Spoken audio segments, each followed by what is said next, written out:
Hello, my name is Alvaro Polar and I'm going to show you today in this video how to solve a problem using the washer method. And the basis of the problem is the way of using differentials. Okay. I already have the graph set up on the board. I have two graphs. The first graph is a parabola, y equals x squared. The second graph is a line, y equals 2x. And they intersect at 0, 0 and also at 2, 4.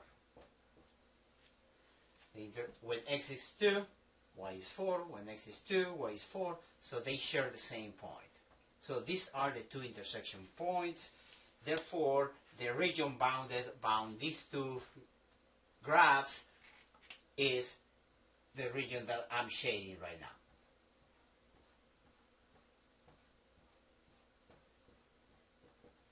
now. Now, we need to calculate the volume of this region as it rotates around the line x equals 3. So it's a vertical line, and in order to use the washer method, we have to use a differential element with thickness that is on the y-axis. So the differential element, I'm shading it black right now. This is my differential element that I'm choosing, and this is going to rotate around the line x equals 3. So it's going to generate this volume with this shape. And this is actually a washer. Now it's hard to see a washer if we see it from this angle. But if I draw the washer like this, then you can identify it. So this is the center of the axis of revolving, which is x equals 3. And my differential element is actually right here. This is my differential element.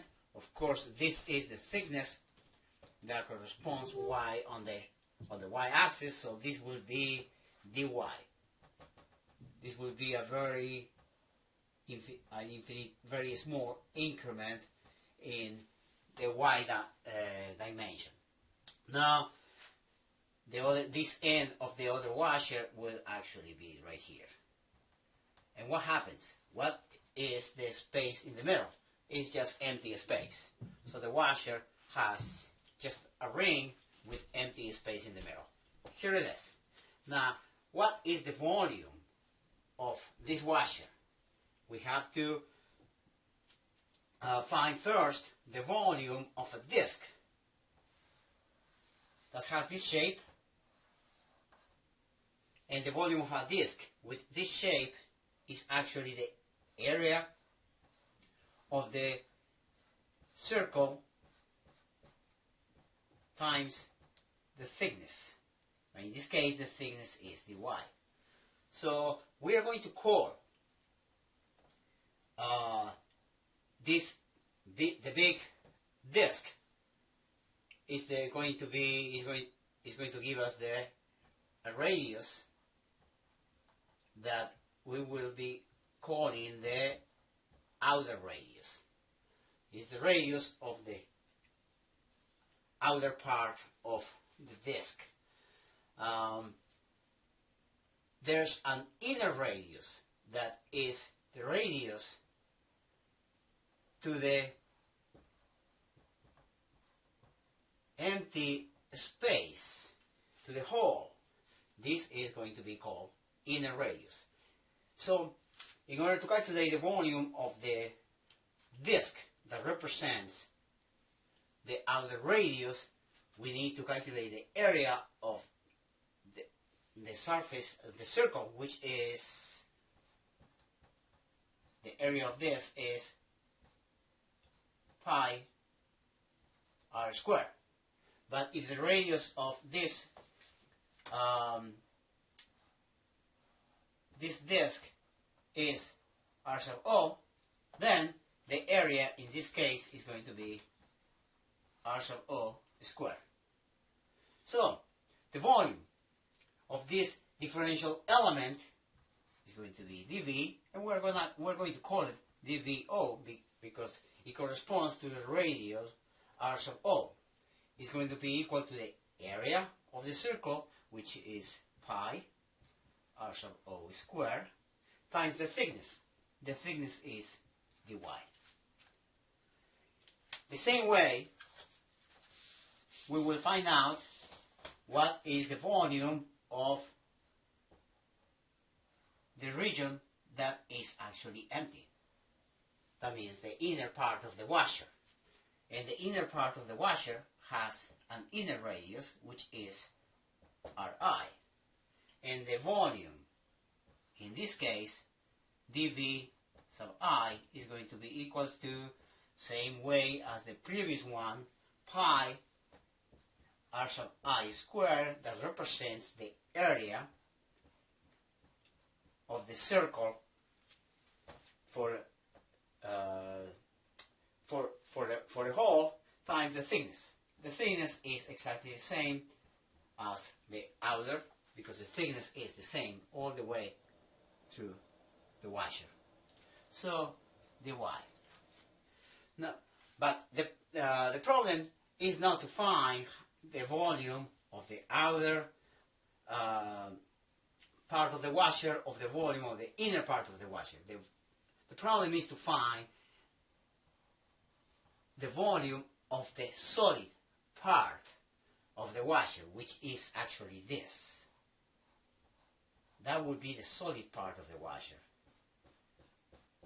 If we obtain the volume of the complete disc and we subtract the volume of the middle part, which is empty, then we will obtain the volume of the solid part of the washer. So let's do the operation. dV is going to be equals to dVO minus dVi. Now we just replace dV is going to be equal to dV sub O is pi R sub O squared dy minus dV sub I is pi R sub I squared dy. I'm just going to factor and organize all the terms, and I'm going to end up with this expression.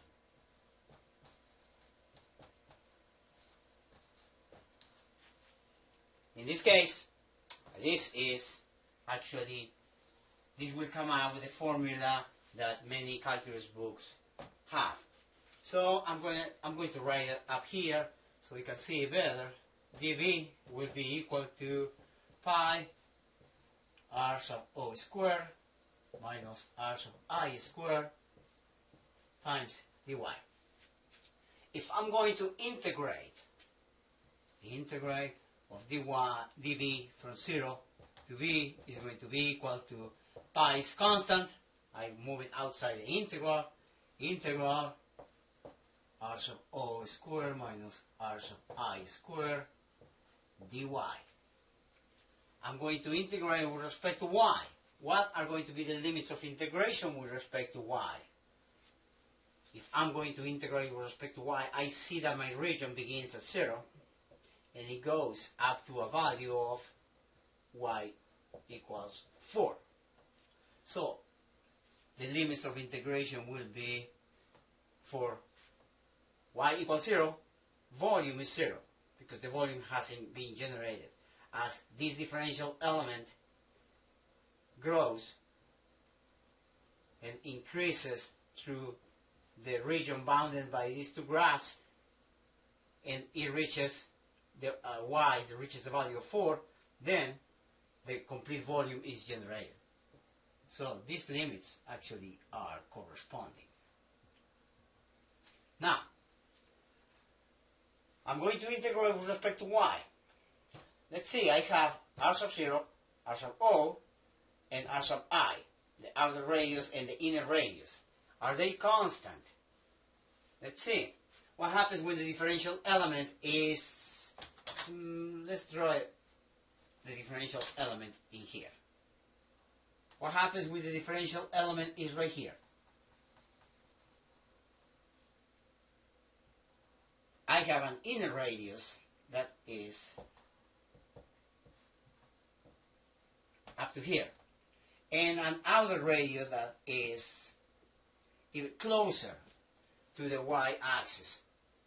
When the differential element is at this point, the inner radius actually gets smaller. And the same thing happens with the outer radius. This will be the inner radius and this will be the outer radius. So, the inner radius and the outer radius are not constant. They change as y goes from 0 to 4. So, somehow they are functions of y. We have to express r sub 0, r sub o, and r sub I in terms of y, so we can proceed with the integration. Now, how we are going to do that? Let's see. I'm going to clean up this a little bit. Okay, just cleaning it up.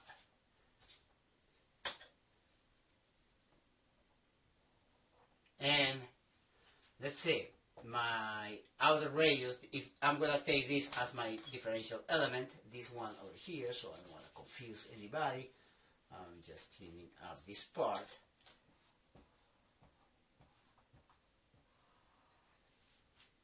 This is my outer radius. At this point, there is a corresponding value of x that I'm going to call it x sub o. I have x sub o, I have r sub o, and adding them up, it actually gives me x equals 3. So I can actually find the expression for r sub o in terms of x sub o. If x sub o plus r sub o equals 3, then r sub o is equal to 3 minus x sub o, which is the outer part. But let's look a little bit closer. This value, x sub o, that gives where the outer radius starts, actually falls on this line. Is a corresponding value for x for y equals 2x. It's right here for the line. So this value of x of o is actually a corresponding value of y, which if we solve x from y equals 2x, we end up with x sub o is going to be equals to y over 2. Just from the equation of the line, y equals to x, x becomes equal to y over 2. So we are going to replace this value of x of o by y equals y over 2. So I'm going to write that right here. I have r sub o equals 3 minus y over 2. I have the outer radius in terms of y. Now, let's find what is the inner radius going to be in terms of y. I follow exactly the same procedure. At this point, the value of the inner radius corresponds to a value of x. And in this case, for this purpose, I'm just going to erase the washer for now. I don't need it anymore. I explained it already. So for the inner radius, I have this distance that it corresponds to a value of x. I'm going to call it x of I. And the inner radius actually starts from this line and it goes all the way to the line x equals 3. I'm just moving this r sub I over here. So x sub I plus r sub I actually gives me 3. Therefore, I'm going to write it. I'm going to write it here. So I said that x sub I plus r sub I is equal to 3. Therefore, r sub I is equal to 3 minus x sub I. Now, let's see it a little closer now. X sub I, that corresponds to the inner radius, actually is a value of x that corresponds to this curve. And what is that curve? Y equals x squared. So, therefore, this is y equals x squared. Therefore, x equals square root of y. And this, actually, I'm just going to call it x sub I. Now, I can replace r sub I by the function of y, and it will be 3 minus square root of y. I have my outer radius in terms of y, my inner radius in terms of y. I can just replace in my integral. What is the integral of dv from 0 to b? It is just v, and that would be equal to pi integral from 0 to 4 of r sub o squared, which is this, 3 minus y over 2. 3 minus y over 2 squared minus inner radius squared. Inner radius I have it here. 3 minus the square root of y squared. All this, of course, multiply by dy. Am I done? No. Of course, I had to solve this binomial, I had to solve the other binomial, I had to combine terms, and I can proceed with the integration. Let's see how far I can go without running out of the board. Let's see, v equals pi integral from 0 to 4. In this case, square of a binomial, it would be 9 minus 2 times the first and the second. It would be 3y plus y squared over 4 minus, I open parentheses, this is going to be 9 minus 2 times the first and the second, that would be 6 square root of y plus the square of the second, we will be just y. And all this times dy. Actually, I'm missing one more bracket, okay? And then v equals pi integral from 0 to 4. Just going to skip some steps. 9 minus 9 is going to become 0. And then I'm going to end up with negative 3y. And this y is going to change sign. It's going to be negative also. So it's going to be negative 4y. So this is done. I have plus y squared over 4. Done. This negative, and with negative is going to become positive, plus 6 square root of y, and then all this times dy. Now it becomes a very simple integral that I'm going to leave it here. Any students that have already taken calculus will not have any problem integrating this integral. So the important thing in this video is how to apply the differential element in order to come out with a differential equation, which is this. Then we have to try to integrate. But in order to integrate, we have to express all the variables in terms of the variable that we are integrating, which is dy. So these two variables are sub o and r sub I must be expressed in terms of y, and this is probably some part where the students have some difficulty understanding. but you just have to identify in which of the graphs is going to fall that value of x that gives us relationship on the radius, and then from there express it in terms of y. I hope you learned something else today, and I will see you next time in the next video. Thank you.